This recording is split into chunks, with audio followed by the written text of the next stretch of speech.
Hello my dear friends, I am your educator Mohan Singhal और आपका हार्दिक स्वागत है MS Educare by Mohan Singhal में। ये YouTube channel specially class 10th के लिए स्टार्ट किया गया था, जिसमें उनको मैथ्स और साइंस की क्लासेस दी जा रही हैं। यहाँ पर हम आपको ऑनलाइन वीडियोस प्रोवाइड करा रहे हैं, जिससे कि आप अपनी स्टडी को कंटिन्यू कर सकते हैं। आगे प्रयास रहेगा कि हम इसमें 6 से 10 तक की कंप्लीट वीडियोस दे सकें आपको। और आज हम बात करते हैं यूनिट 3 की क्लास 10th की, जो है आपकी pair of linear equations in two variable. देखिए ये क्या है, पहले मैं इसका आपको ओवरव्यू देता हूं, उसके बाद हम इसमें एक्सरसाइज 3.1 स्टार्ट करेंगे। जैसा कि इसमें देखिए क्या लिखा है, pair of linear equations in two variables. Pair का मतलब होता है कि इक्वेशंस के दो सेट होंगे यहाँ पे, और उसमें टू वेरिएबल्स होंगे। जो दोनों इक्वेशन होंगे उनमें वेरिएबल सेम रहेंगे, लेकिन एक इक्वेशन में दो अलग वेरिएबल होंगे। मैं इसका आपको जनरल फॉर्मूला बताता हूं। जैसे अगर हमने जनरल फॉर्मूले की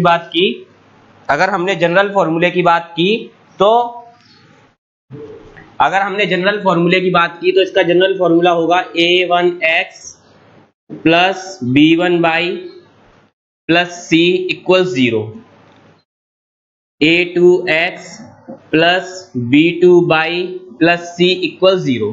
ये इसमें दो सेट हो गए इनके। अब इसमें दो सेट हो गए, मतलब पहली इक्वेशन ये, दूसरी इक्वेशन ये, तो इसे हम कहेंगे पेयर ऑफ लीनियर इक्वेशंस।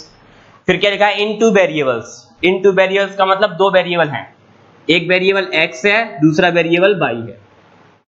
इसमें भी एक वेरिएबल x है, दूसरा वेरिएबल y है। यानी यहाँ पे इस इक्वेशन में और इस इक्वेशन में दोनों ही वेरिएबल सेम रहेंगे। ठीक है, तो ये जनरल फॉर्मूला रहेगा pair of linear equation in two variables का। अब यहाँ पे ये तो वेरिएबल हो गए x और y। यहाँ पे ये क्या है, a1 b1 c1 और a2 b2 c2, ये क्या है, इनके बारे में बताता हूं। ये रियल नंबर्स होंगे यहाँ पे, यानी जितने भी आपको a1 b1 c1 या फिर आपको दी है a2 b2 और c2, ये सभी क्या हैं, ये यहाँ पे कोई ना कोई रियल नंबर होगी, जिसे कि आप इसका न्यूमेरिकल वैल्यू कहेंगे वेरिएबल्स की, ये रहेंगी। तो इस प्रकार आपको ये चैप्टर का मैंने नेम जो लिखा है linear equation in two variable, पहले वो एक्सप्लेन किया है मैंने, और ये इसका जनरल फॉर्मूला है। यानी कोई भी इक्वेशन दी होगी तो इस तरीके से पैटर्न में दी होगी। जरा मैं इसका एक एग्जांपल भी देता हूं आपको कि वो कैसे हो सकती है। मान लो मैंने लिखा 3x plus 2y plus 5 equal 0 and 4x minus 3y plus 3 equal 0। कोई भी हमने एक मन से एग्जाम्पल लिख लिया है, ये है पूरा एक क्वेश्चन माना जाएगा, जिसमें आपकी दो इक्वेशन आती है। पूरे एक क्वेश्चन में दो इक्वेशन होंगी। अब इसको आप इससे relate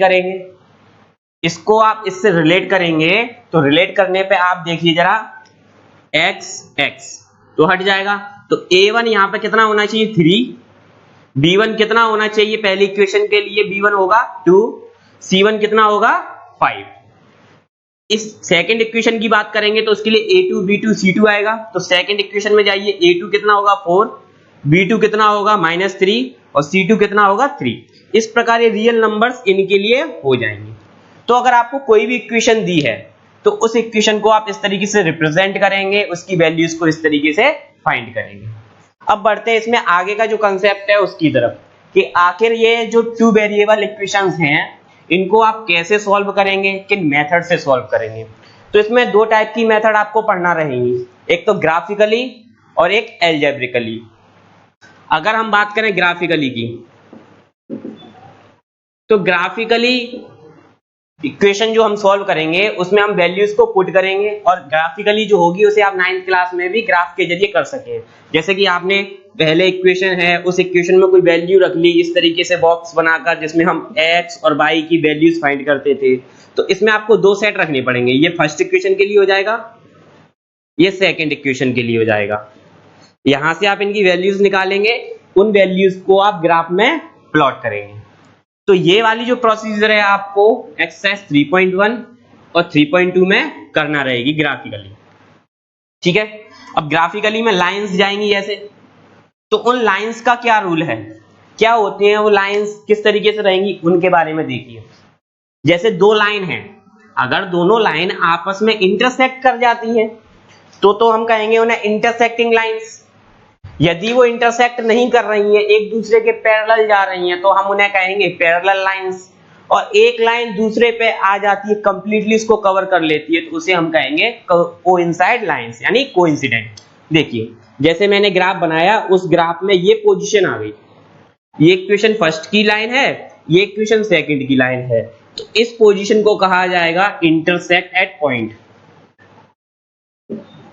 intersect at a point. इस पोजीशन को ये कहा जाएगा। समझ गए? अगर दो लाइन इस तरीके से आई हैं पैरेलल एक दूसरे के ग्राफ पर, तो इनको कहा जाएगा पैरेलल।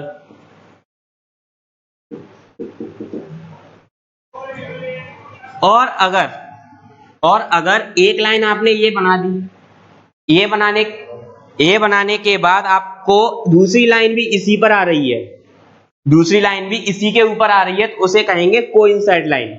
क्या कहेंगे? Coincide line. मतलब एक लाइन बनाई और उसी लाइन पर ही दूसरी लाइन आ रही है आपकी बिल्कुल कवर करते हुए, तो इसको कहेंगे कोइंसाइड, कोइंसाइड लाइन। ठीक है, इस तरीके से आपको ये लाइंस रहेंगी।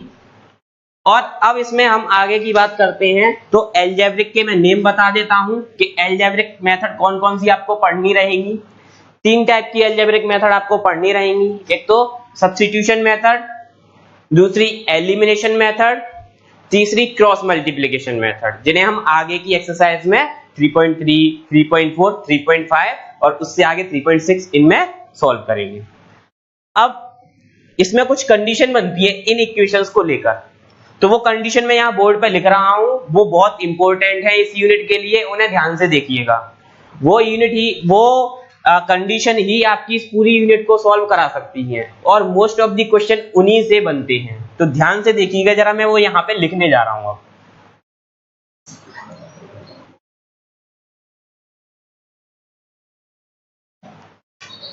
जैसे मैं ये यहाँ द्वारा से लिख रहा हूं ऊपर, a1x b1y plus c1 equal 0, a2x plus b2y plus c2 equal 0।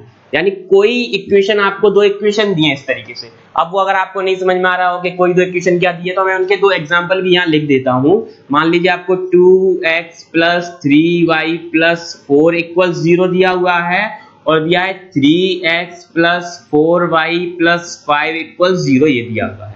तो इस प्रकार की इक्वेशन का जनरल फॉर्मूला ये होगा। ठीक है, ये एक एग्जाम्पल के तौर पर मैंने लिया है, कोई क्वेश्चन नहीं लिया है अभी। ठीक है, अब कंडीशन क्या बनती हैं, वो कंडीशन देखिए जरा। जो पहली कंडीशन बनेगी वो होगी आपकी a1 अपॉन a2, रेशियोज के फॉर्म में लिखा जाता है, तो a1 अपॉन a2 और not equals b1 upon b2। इसका मतलब क्या हुआ कि जो पहली इक्वेशन में a1 की वैल्यू है और पहली इक्वेशन में b1 की वैल्यू है, दूसरी इक्वेशन में a2 की वैल्यू और दूसरी इक्वेशन में b2 की वैल्यू, अगर a1 अपॉन a2 का रेशियो b1 अपॉन b2 के बराबर नहीं आ रहा है, तो इसको क्या कहा जाएगा?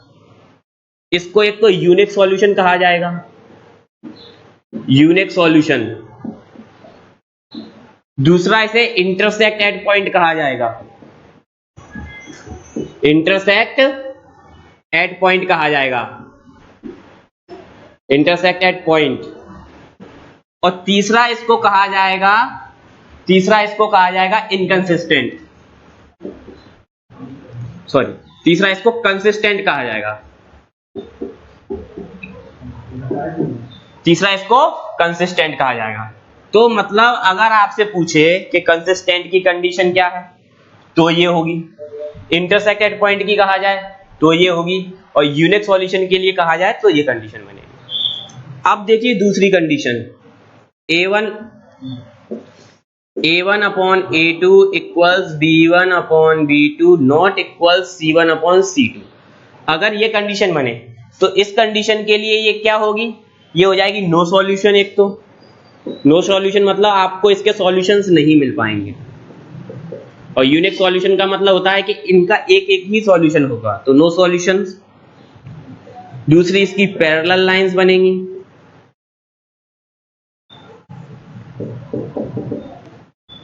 और तीसरी ये बनेगी इनकंसिस्टेंट, तीसरी बनेगी इनकंसिस्टेंट।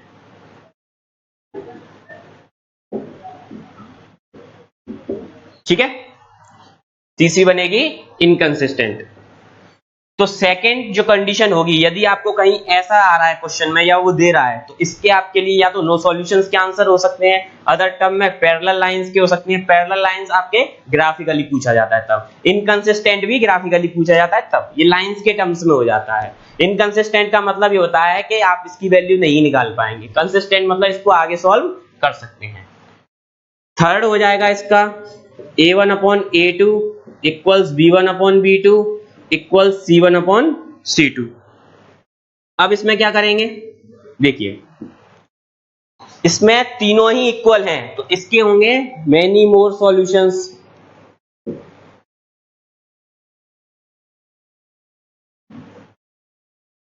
Many more solutions. दूसरा इसके क्या होंगे, कोइंसाइड लाइंस।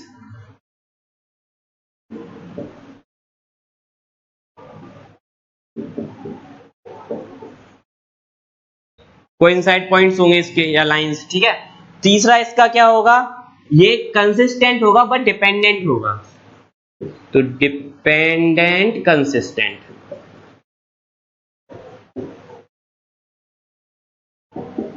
ठीक है, तो ये तीन कंडीशन है इसकी, तीन कंडीशन बनेंगी।